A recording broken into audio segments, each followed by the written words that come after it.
Në komunën e Tetovës u mbajtën 2 seanca të Këshillit Komunal, e treta dhe e katërta me radhë, por në asnjërin në renditje nuk ishte pika që transporti publik i qytetit të jetë falas.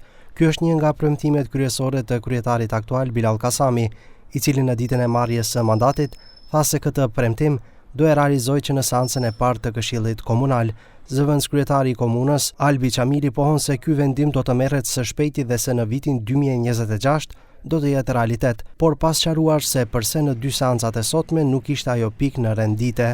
Padyshim se premtimet që kemi dhënë gjatë kampanjës zgjedhore do t'i shndrojmë në vepra. Ne jemi duke punuar intensivisht, duke përgatitur dokumentacionin në kushtet e nevojshme se si do të funksionojë dhe mund të them se shpresojmë se në vitin 2026 do të fillojmë me transport publik falas në Tetovë.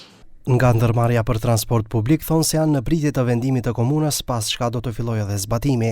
Ne jemi në planin e përgatitjes masave të cilat do të jenë konform këtij vendimi dhe do të bëhet domethënë identifikimi dhe realizimi i këtij plani në afat sa më të shkurtë të mundshëm. Shpresojmë në realizim sa më të shpejt të kësaj, që të jemi domethënë në hap me vendimet edhe me kërkesat të cilat do na vinë nga vetë komuna, nga vetë Këshilli. Edhe pse edhe nga komuna edhe nga ndërmarrja thonë se ky projekt do të nisë së shpejti, asnjëra nuk janë në gjendje të përgjigjen se me çfarë mjetesh dhe si do të kompenzojnë humbjet që shënon ndërmarrja që nga themelimi.